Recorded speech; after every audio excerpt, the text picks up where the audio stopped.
Today in here I'm going to demo the avocado crab salad. There's two coulis basically with it.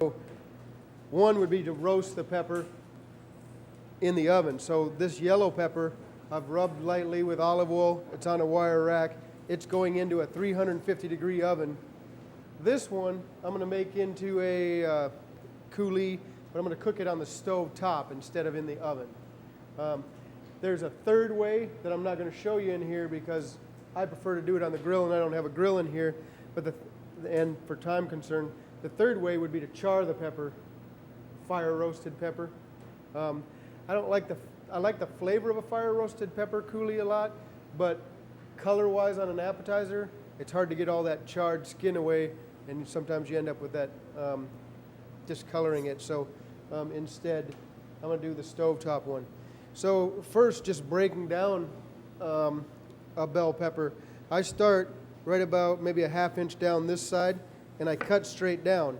When you cut straight down like that, you can see it leaves the core intact here. There's membranes that attach the side walls of the pepper to it, so you leave that intact like that. That pretty much, and I can just pull this one out, separates the top. The top goes off to the side. This is definitely usable pepper for a coulis. Then I cut the bottom off, also usable pepper for a coulis. If I wanted to do julienne, now I can just cut down the sides, looking at where the membrane is. I have those cut down. This is the trash part of it. Look at my board, there's not a single seed on there. That's the easiest way to break that pepper down and keep the seed pod intact. The seed part is bitter. This white pith that's on the inside is bitter. So you definitely want to take that white pith away, but I see a lot of people just taking just that much, just that one little bit of white pith away. What I like to do is cut them smaller like this. You can get them next to the edge of your board, and you come just underneath that spider web type membrane in there, because this membrane is, again, the bitter part. The red part of the pepper is the sweeter part. The other reason I take this membrane out is it's lighter colored, and it's going to make my coulis a lighter color too. So you can take those out if need be. But at that point, I can come back, see,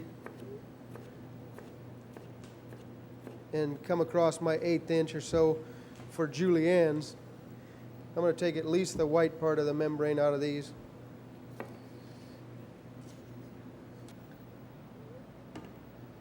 So I don't really need oil in the pan because it could make my coulis a little bit oily. And there's enough water in the pepper that they're not going to stick in there anyway. I know that towards the end, I'm going to want to make sure that this is seasoned. We already talked the other day about salt and how salt heightens taste and both aromas. So I definitely want the taste and aroma of the pepper heightened. But I'm adding, instead of chicken stock, because a lot of kitchens work with it, I'm adding chicken base to this today. If you wanted this to stay vegetarian, you could use vegetable base. You could use something like apple juice. You could deglaze it with white wine and give it another aroma. There's a lot of ways to go here. Or if you were working in a kitchen that does have the stocks, you could use chicken stock or chicken base. Either one going on there. So I'm going to add in my chicken base, and I want this to simmer. I want some of that liquid because this is going to be a sauce, so I don't want all that liquid to cook away.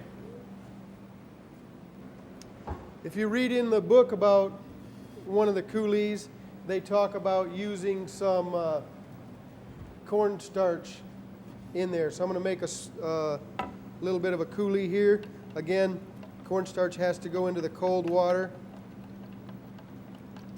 The reason for the cornstarch, if you've done a lot of those coulis, the liquid inside of the pepper is a clear water liquid, and it starts to separate on the plate. When it purees, it holds together kind of temporarily. Put it on the plate, it starts to separate. That water starts to come out from around it, and you get this ring of clear water around your pepper coulis. That's what I'm using the cornstarch for, as an emulsifier to help hold that water in. so that it doesn't run out. So you'll have a more consistent product there. I used about a teaspoon of that cornstarch. And again, for cornstarch to work, that has to come up to a simmer. Since we're in garde manger, we're often the first course that's served in the restaurant, whether that be a salad or an appetizer. Since the garde manger kitchen is responsible for those, we're often the first course. So we're first impression in the kitchen. So if we're the first impression in the kitchen, we want to make a good impression. So I think it's very important in the garde manger kitchen to have good knife skills. So I'm going to do a seeded skinned tomato, but I'm going to make a specific cut instead of that rough chop. So I quarter, and Roma's work the best for this, but I quarter the tomato, and then I come by and I cut the inside of the tomato out.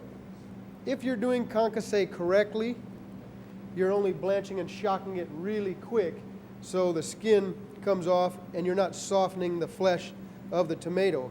But so many people forget about them, leave them in, and they soften the flesh, then they don't make a nice cut. That's why I kind of like what we're doing here a little bit better. So now, just like I was doing with that pepper, I'm going to take this tomato to the edge of the board, push it down flat with my fingers, and I'm trying to cut as close to the cutting board as I can and just leave the skin on the cutting board. I want the meat of the tomato to come off like so, and the skin goes.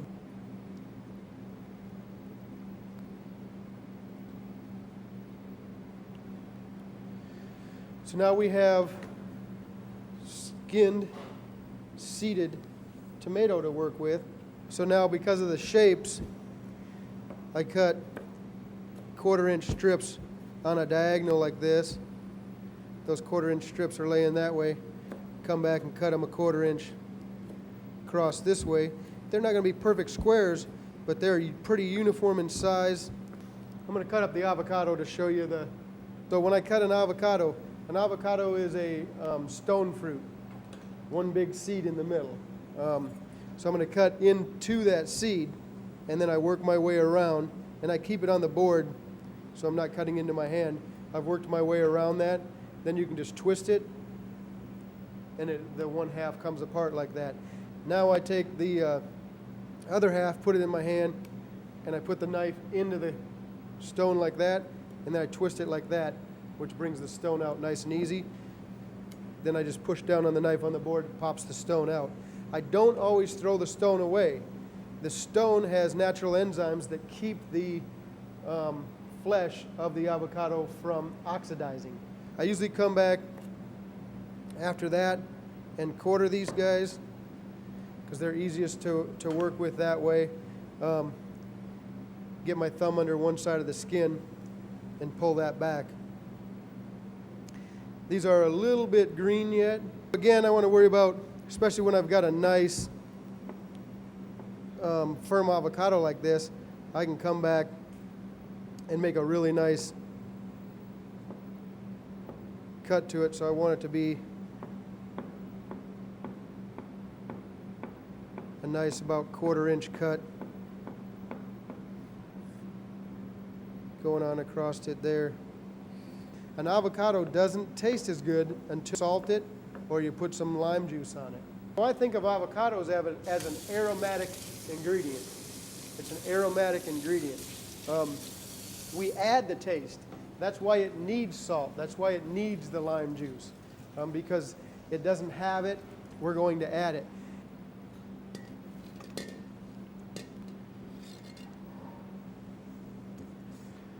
Now, since we're talking about taste and aroma, the aroma of the lime, if I want the aroma of the lime in it, I need the zest. The juice is not as aromatic. So I want a little bit of the lime zest in there for the aroma of lime zest. I'm going to put a little bit of that kosher salt in there to bring in that Nice salty taste.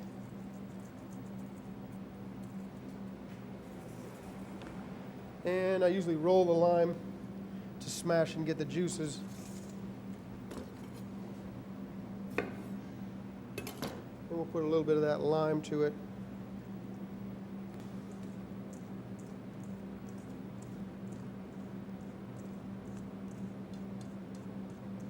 And we'll reserve that until we need it. We definitely want to season this also. But we're going to put a little bit of jalapeno with this. And for the amount of tomato that I have, I'm not going to need a whole lot of jalapeno, so I just cut that little side of it off there.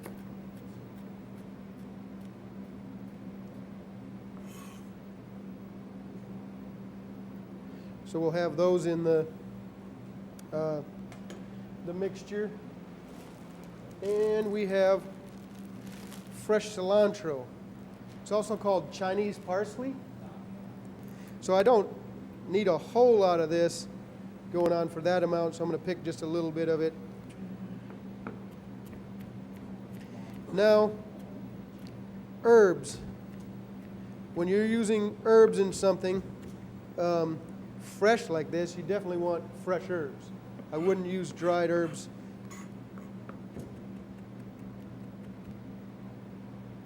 So we have a pretty good chop of it, mince of it there, so we'll put that in. With my tomato mixture here, salt is my biggest concern. I want some salt in here for sure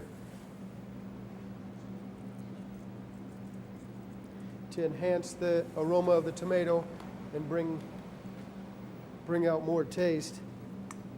I'm not adding acid to this one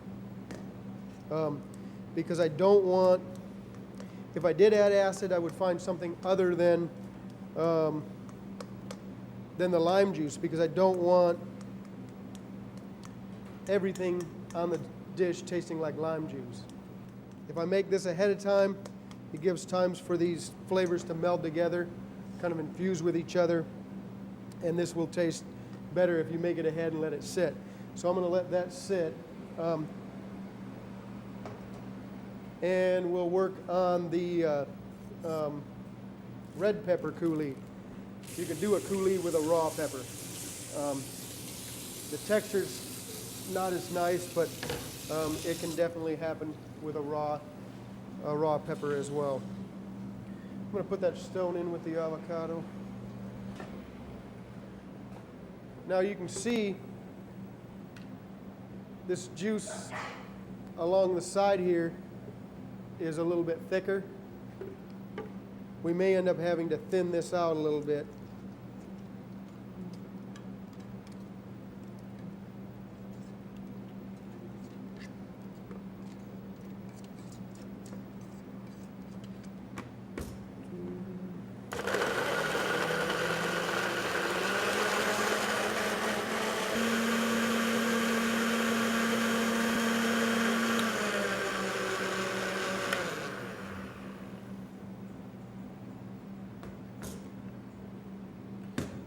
Give that a taste.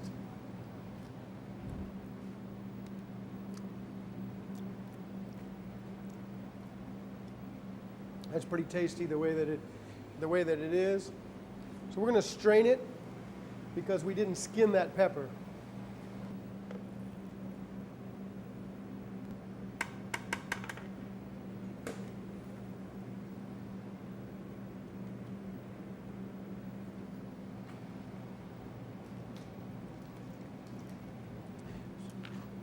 You want to push some of it through the sieve so you have the thickening.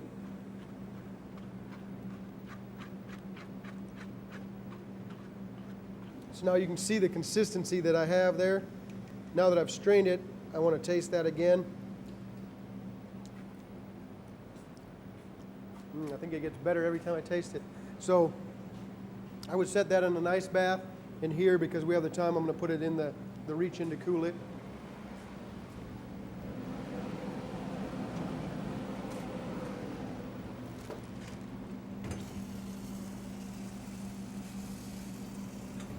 My pepper in the oven is done, so I'm going to pull that out.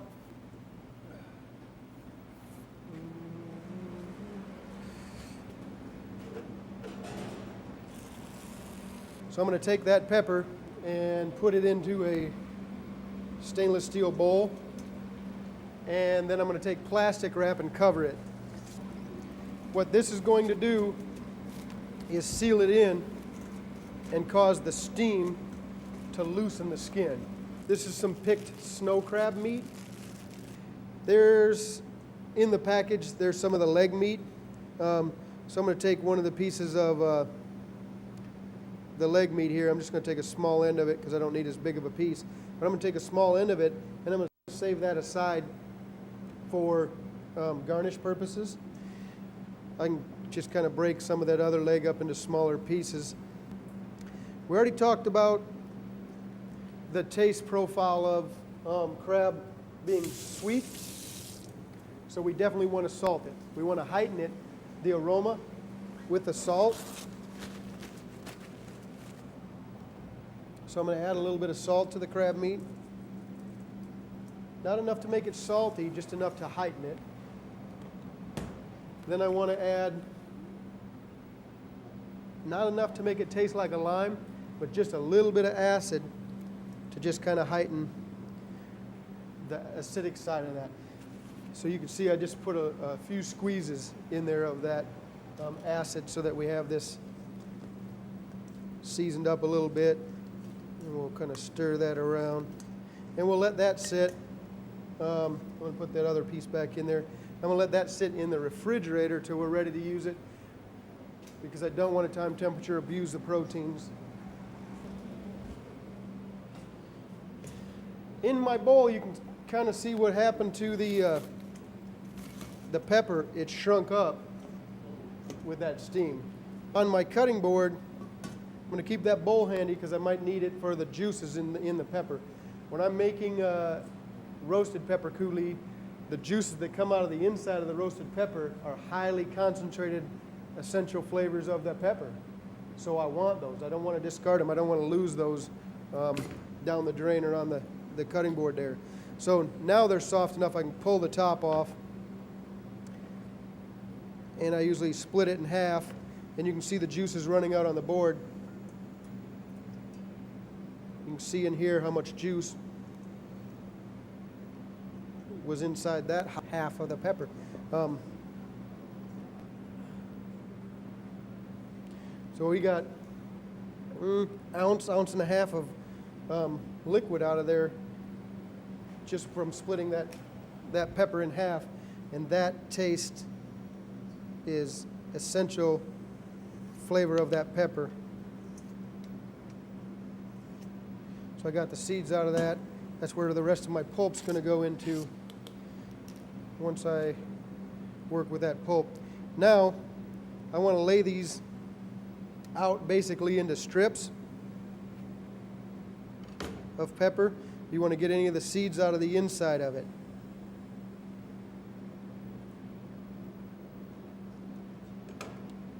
I flip that over, and the skin lots of times just peels free with your hands. Sometimes people take a paper towel to help them pull that down. So I hold the pepper and I scrape it down like that with a paring knife, which gets that skin off.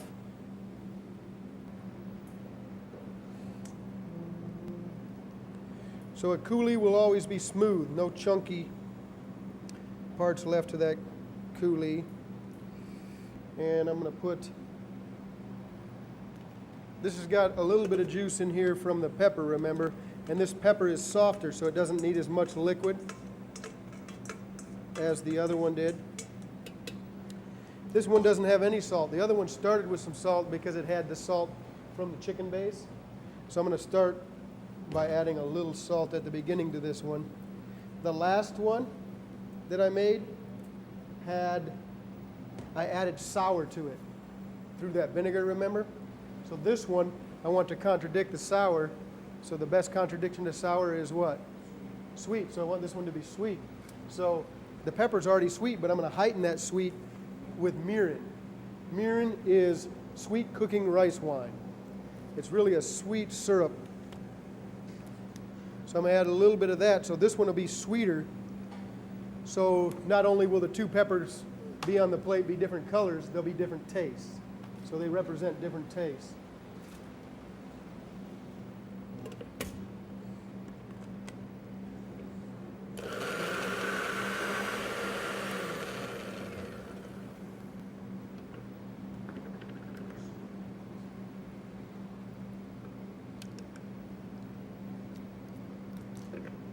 It's a little flat. I'm going to put just a little bit of that lime juice. Just barely a little bit of that in there, and a little more salt.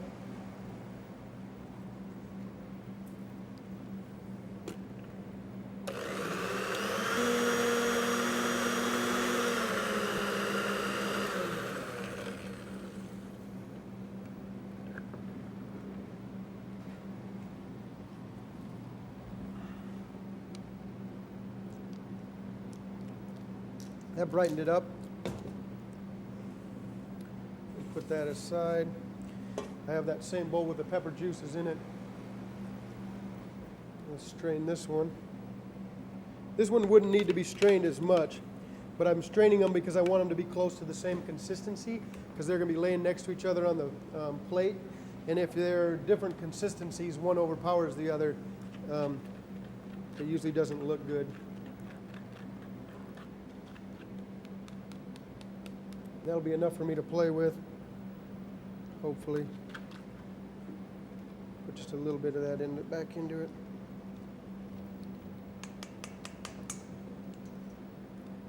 I'll let that drip over here.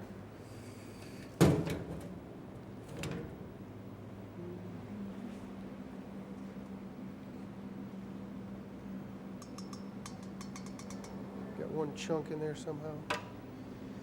So I'm going to chill that also. One of the last things that we need to make for this course is creme fraiche. We talked about creme fraiche on sauce day, being a matured thickened cream with a slightly nutty flavor and a velvety rich texture. But it takes 48 hours to make. I need it in 4 minutes, so I can do a plating of this. So we'll go to what we talked about, and that was that mock creme fraiche, the simulated creme fraiche, if you will. So that would be taking sour cream that happens to be thicker and more sour than creme fraiche, and diluting that with some half and half for the sweetness.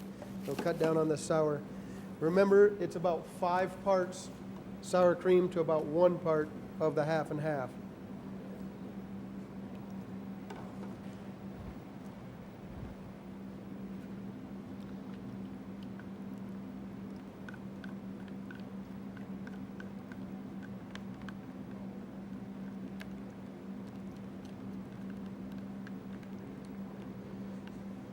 But that's pretty good for what I want.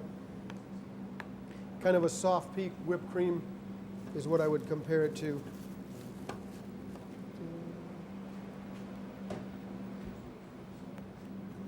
Okay, so we have everything we need to do a plating of this. So I'm going to start with a plate.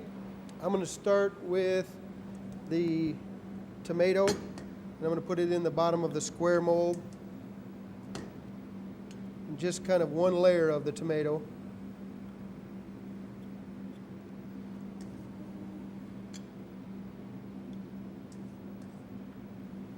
Then a layer of the avocado in there.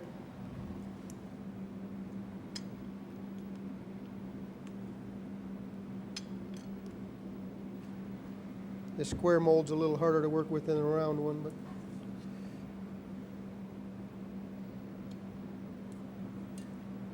then I'm going to come back in with the crab.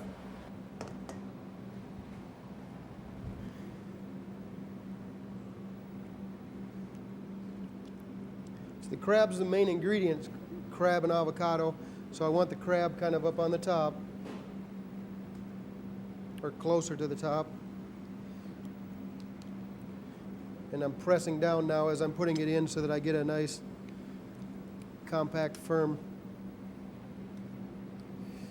layer.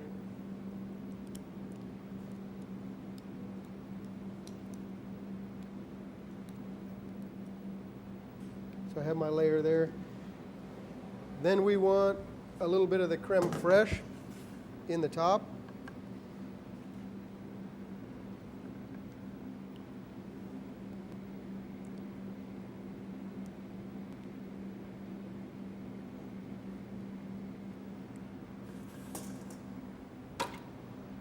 And we have that part filled in. I'm going to take some of the yellow pepper and red pepper coulis. I'm going to put the yellow pepper on that side of the round. The red might be a little thin. Put some red in there.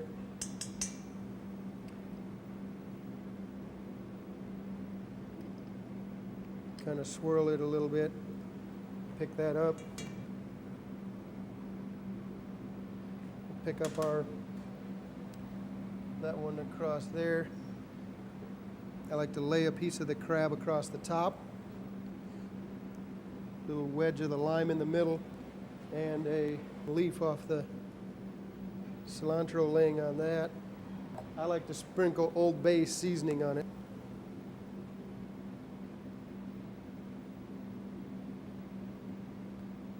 Because it tastes better than paprika. So you sprinkle that up on there. So there's a plating of the crab and avocado salad.